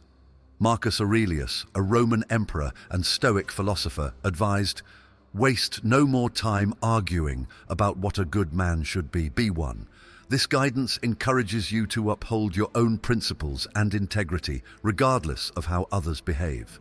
When faced with an insincere apology, it's essential to recognize it for what it is, a refusal to accept responsibility or a superficial attempt to smooth over the situation without genuine reconciliation. Acknowledging this reality allows you to manage your expectations and avoid being drawn into unnecessary emotional turmoil. By maintaining your composure and not reacting with anger or frustration, you preserve your dignity and demonstrate emotional maturity. One practical approach is to express your feelings calmly and assertively. You might say, "I appreciate that you're trying to address this, but I feel that we haven't fully resolved the issue." This opens the door for deeper communication and gives the other person an opportunity to engage more sincerely. However, it's important to be prepared for the possibility that they may not respond as you'd hope. Accepting this outcome aligns with Stoic principles, as it acknowledges the limits of your influence over others. It's also beneficial to reflect on the relationship's overall health. If insincere apologies are a recurring pattern, it may indicate deeper issues such as a lack of respect, empathy, or commitment to mutual growth. In such cases, re-evaluating the relationship may be necessary. Epictetus, another prominent Stoic philosopher, taught, "The key is to keep company only with people who uplift you, whose presence calls forth your best. Surrounding yourself with individuals who value honesty and are willing to engage in meaningful dialogue fosters a more positive and supportive environment." Moreover, consider how you can use the experience as an opportunity for personal growth. Stoicism encourages self-examination and the cultivation of virtues such as wisdom, courage, justice, and temperance. Reflect on how the situation challenges you and how you can respond in a way that aligns with your values. For instance, practicing patience and understanding can help you navigate the interaction without compromising your well-being. Understanding that insincere apologies often stem from the other person's limitations rather than a reflection of your worth can help mitigate feelings of hurt or resentment. They may lack the emotional tools to offer a genuine apology or may be dealing with their own inner conflicts. By adopting a compassionate perspective, you reduce the likelihood of internalizing their behavior. In professional settings, insincere apologies can undermine trust and collaboration. Addressing the issue tactfully is important to maintain a healthy work environment. Consider discussing the matter privately, focusing on how the situation affects your ability to work effectively together. Using I statements can help convey your concerns without sounding accusatory. For example, "I feel that unresolved issues are impacting our teamwork. I'd like to find a way to address them constructively." In personal relationships, open communication is crucial. Share your feelings honestly, expressing how the insincere apology makes you feel and what you need for genuine resolution. This vulnerability can encourage deeper connection and mutual understanding. However, be mindful of setting boundaries to protect yourself from recurring patterns of insincerity. Practicing self-care is vital when dealing with emotionally challenging situations. Engage in activities that replenish your energy and foster resilience, such as meditation, exercise, spending time in nature, or pursuing creative hobbies. These practices enhance your ability to cope with stress and maintain a balanced perspective. It's also helpful to cultivate a support network of friends, family, or mentors who can provide guidance and encouragement. Sharing your experiences with trusted individuals can offer new insights and alleviate feelings of isolation. They may provide alternative viewpoints or suggest strategies you hadn't considered. Mindfulness techniques can enhance your awareness of your emotions and reactions. By observing your feelings without judgment, you create space to respond thoughtfully rather than reacting impulsively. This awareness allows you to align your actions with your principles and choose responses that reflect your desired character. In some cases, it may be appropriate to accept the insincere apology without further engagement, especially if the relationship is not significant to you or if addressing it may cause more harm than good. Recognizing that not all interactions require resolution can be liberating.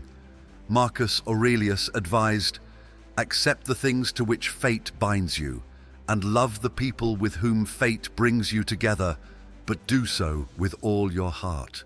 However, it's essential to avoid enabling harmful behavior. If the other person's actions are detrimental to your well-being, setting clear boundaries is necessary. This might involve limiting contact, asserting your needs more firmly, or seeking support from a professional if the situation is complex. Reflecting on your own capacity for offering sincere apologies can also be valuable. Consider times when you may have been less than genuine in your expressions of remorse. Understanding your own shortcomings fosters empathy and humility, strengthening your commitment to authenticity in your relationships. Educating yourself about effective communication and conflict resolution can enhance your interactions. Learning techniques for expressing yourself clearly, listening actively, and navigating difficult conversations equips you to handle challenging situations more effectively. Furthermore, recognizing cultural or individual differences in expressing apologies can prevent misunderstandings. Some people may have different ways of conveying regret, or may struggle with direct communication due to personal or cultural backgrounds. Being open to these variations promotes greater understanding and reduces the likelihood of misinterpretation. Engaging in reflective practices, such as journaling, allows you to process your thoughts and emotions privately. Writing about your experiences can clarify your feelings and reveal patterns or insights that inform your future actions. It also serves as a therapeutic outlet for emotions that might otherwise remain unresolved. In the broader context of personal development, encountering insincere apologies can reinforce your commitment to living authentically and fostering genuine connections. By upholding your values and responding with integrity, you contribute to a more honest and compassionate world. Epictetus encouraged focusing on our own moral development. First, say to yourself what you would be, and then do what you have to do.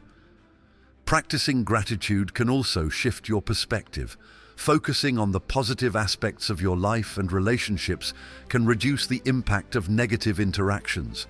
Gratitude enhances overall well-being and fosters a mindset that is less susceptible to being unsettled by others' insincerity.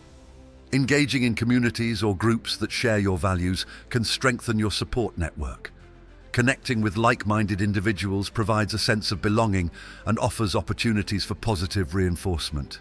This collective support can buffer the effects of challenging interactions elsewhere. In situations where insincere apologies persist and negatively impact your mental health, seeking guidance from a counselor or therapist may be beneficial.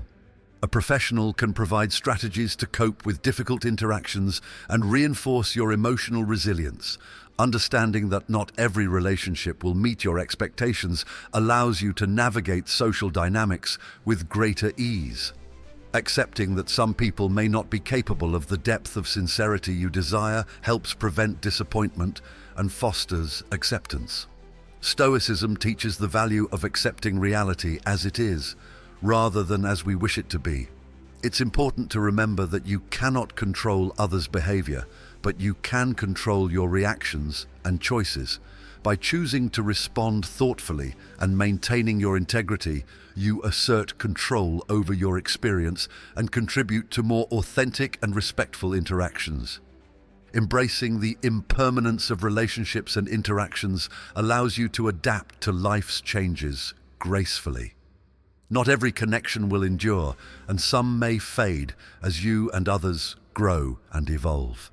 This understanding encourages you to cherish meaningful relationships while releasing those that no longer align with your values or well-being.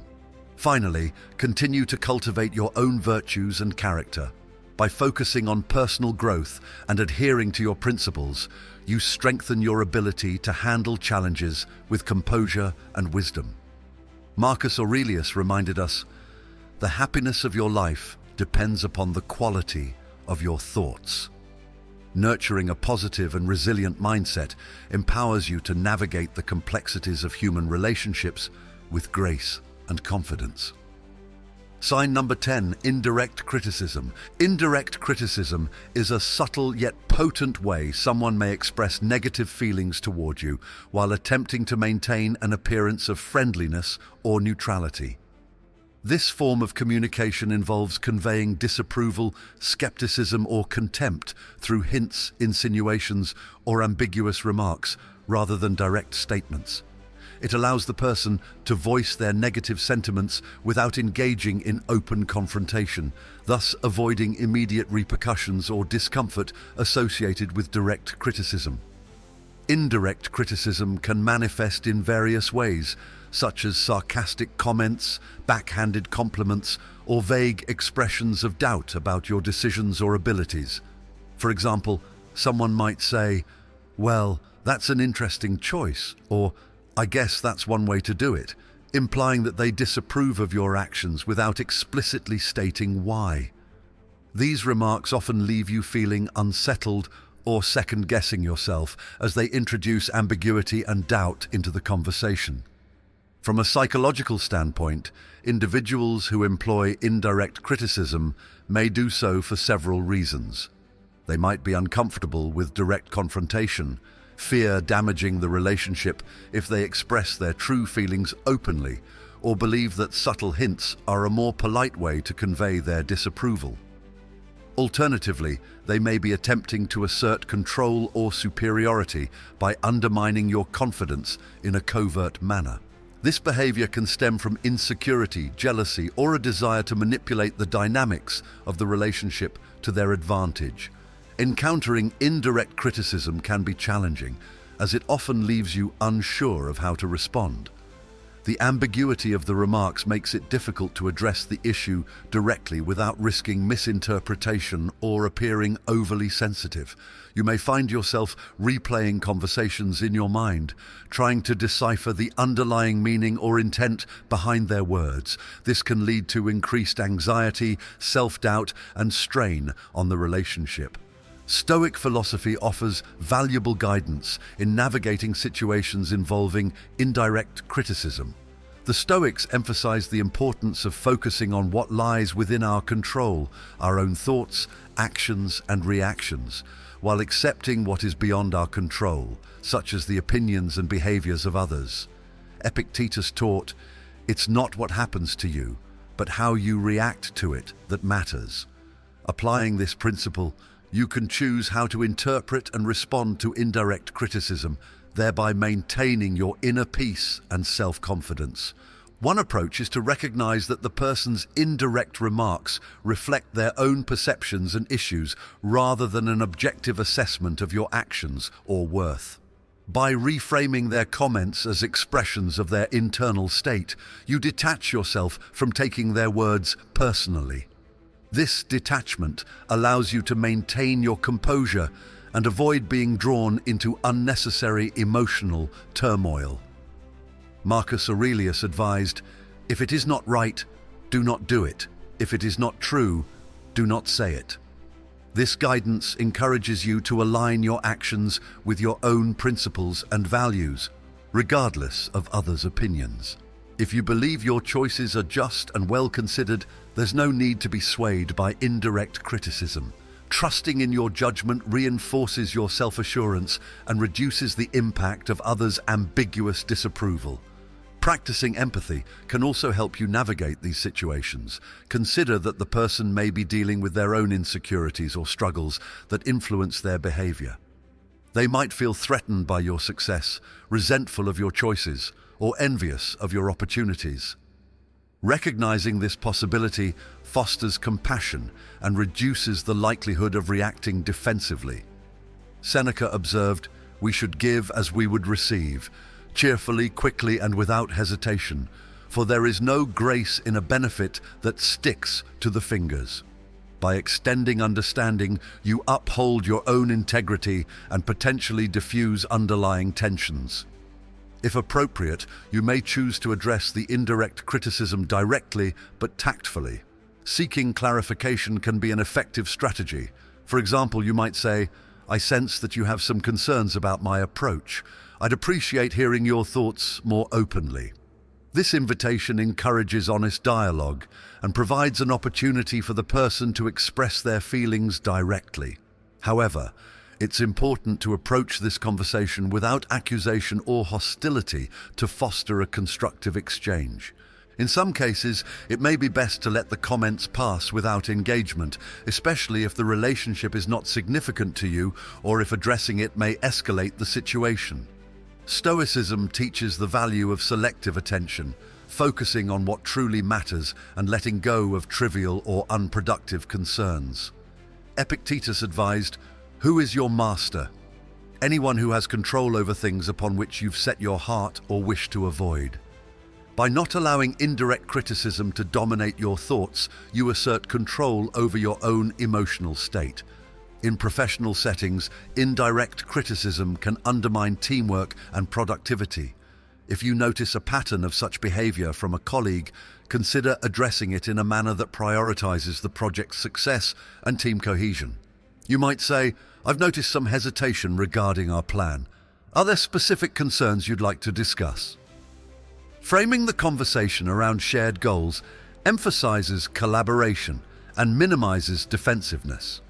In personal relationships, open communication is key to resolving issues stemming from indirect criticism.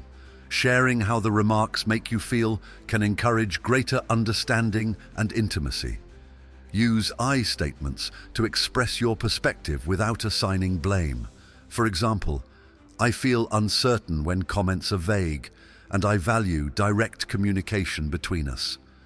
This approach invites the other person to share their thoughts openly and reinforces the importance of honesty in the relationship. Reflecting on your own reactions to indirect criticism can lead to personal growth. Consider why the remarks affect you and whether they tap into any personal insecurities or doubts. Addressing these vulnerabilities strengthens your emotional resilience and reduces the impact of external judgments. Engaging in self-improvement activities such as skill development, education, or therapy can enhance your confidence and sense of self-worth. Practicing mindfulness enhances your ability to remain present and composed when faced with indirect criticism. Mindfulness techniques such as deep breathing, meditation, or grounding exercises help you observe your thoughts and emotions without immediate reaction. This awareness creates space to choose your response thoughtfully, aligning your actions with your values rather than reacting impulsively. It's also beneficial to cultivate a supportive network of friends, family, or mentors who provide constructive feedback and encouragement. Surrounding yourself with individuals who communicate openly and respectfully reinforces positive communication patterns and offers a buffer against negative interactions elsewhere. Setting healthy boundaries is important when dealing with indirect criticism. If someone consistently engages in this behavior, you may need to limit your interactions or establish clear guidelines for communication. Assertiveness involves expressing your needs and expectations confidently and respectfully. For instance, you might say, "I prefer when feedback is direct, as it helps me understand and address any concerns more effectively." Understanding that you cannot control others' behavior, but you can control your environment to some extent, empowers you to make choices that prioritize your well-being. Epictetus taught, "The essence of philosophy is that a man should so live that his happiness shall depend as little as possible on external things." By focusing on your internal state and creating a supportive environment, you enhance your ability to maintain contentment regardless of external circumstances. Engaging in activities that foster self-esteem and fulfillment contributes to emotional resilience. Pursuing hobbies, volunteering, or engaging in creative endeavors provides a sense of purpose and accomplishment, independent of others' opinions. This internal satisfaction reduces the impact of negative comments and reinforces a positive self-image.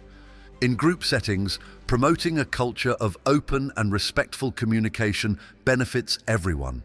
Leading by example, you can encourage others to express their thoughts directly and constructively. When you model transparency and kindness, it sets a standard that may influence others to adopt similar behaviors.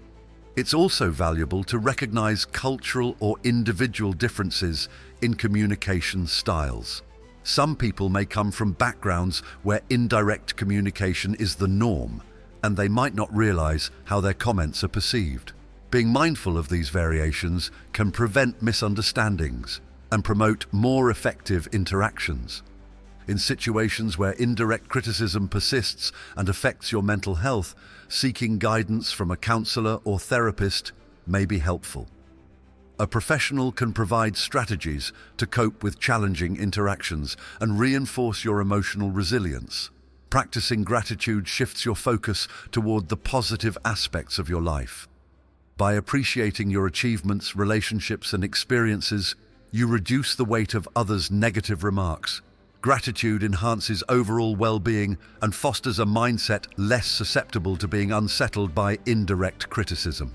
Engaging in reflective practices, such as journaling, allows you to process your thoughts and emotions privately. Writing about your experiences can clarify your feelings and reveal patterns or insights that inform your future actions. It also serves as a therapeutic outlet for emotions that might otherwise remain unresolved.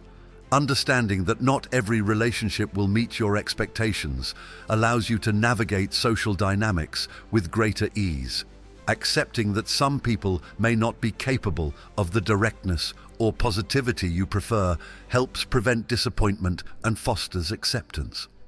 Stoicism teaches the value of accepting reality as it is, rather than as we wish it to be. Continuing to cultivate your own virtues and character strengthens your ability to handle challenges with composure and wisdom. By focusing on personal growth and adhering to your principles, you reinforce your self-confidence and reduce the impact of external negativity. Marcus Aurelius reminded us, "The happiness of your life depends upon the quality of your thoughts." In the broader context of personal development, encountering indirect criticism can reinforce your commitment to living authentically and fostering genuine connections. By upholding your values and responding with integrity, you contribute to a more honest and compassionate world. Finally, remember that you have the power to choose your response to any situation. By maintaining control over your reactions, you assert your autonomy and preserve your inner peace. Embracing Stoic principles empowers you to navigate the complexities of human relationships with grace and confidence, regardless of the challenges you may face. Now you understand the subtle signs that someone dislikes you but is trying to hide it. As Stoics, we're taught to observe these behaviors without letting them disrupt our inner serenity. Marcus Aurelius reminds us, "Accept whatever comes to you, woven in the pattern of your destiny, for what could more aptly fit your needs." In other words, we can't control how others feel about us, but we can control how we respond. Thank you for reflecting on these insights. Remember, your worth isn't determined by someone else's opinion. Continue focusing on what you can control, your actions, thoughts, and growth. Maintain your strength, mindfulness, and stoic attitude.